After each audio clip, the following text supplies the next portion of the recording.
Times of Ahmednagar, आपल्या हक्काचा आवाज।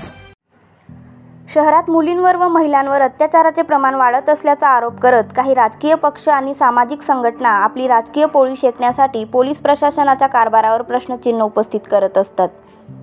अत्यंत सरळ आणि भोळा स्वभाव असलेले अधिकारी या संघटनेच्या व राजकीय पक्षाच्या नेत्यांच्या दबावाला बळी पडत असल्याचे बोलले जाते। काल शहरात एक धक्कादायक प्रकार घडला। न्यू आर्ट्स कॉलेजमध्ये एका मुलीला डांबून तिच्यावर अत्याचाराची घटना घडली। या घटनेने शहरातील न्यू आर्ट्स व महाविद्यालयातील विद्यार्थिनींमध्ये भीतीचे वातावरण निर्माण झाले होते। फिर्यादीच्या तक्रारीनुसार कॉलेज सुटताच काही तरुणांनी त्या तरुणीला तिच्याच ओढणी अर्थात स्कार्फने हातपाय बांधून तिच्या अंगावर बेंच टाकून डांबून ठेवले होते। मात्र या घटनेचे राजकारण करणाऱ्यांचा मात्र यावेळी खोळंबा झाला। कारण ज्या पोलीस ठाण्याच्या हद्दीत ही घटना घडली त्या पोलीस ठाण्याला आनंद कोकरे सारखे सक्षम पोलीस अधिकारी आहेत। कोकरे हे अत्यंत स्पष्ट आणि कोणाच्याही दबावाला बळी न पडणारे अधिकारी म्हणून ओळखले जातात। या घटनेमध्ये हिंदू मुस्लिम वाद निर्माण होऊन शहराचे वातावरण दूषित होऊ शकते याचा अंदाज घेताच कोकरेंनी आपल्या दबंग शैलीत आपली यंत्रणा वापरून या प्रकाराचा तपास केला। अगदी काही मिनिटातच कोकरे यांच्यावर काहींचा दबाव येत होता। मात्र काही मिनिटातच कोकरेंनी हा डाव हाणून पाडला।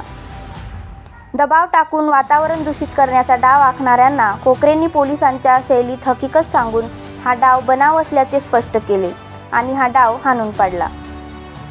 फिर्यादी तरुणीने यापूर्वी एका तरुणावर मागील काही महिन्यांपूर्वी MIDC पोलीस ठाण्यात गुन्हा दाखल करण्यात आला होता। या गुन्ह्याचे कामकाज आता न्यायालयासमोर सुरू झाले आहे।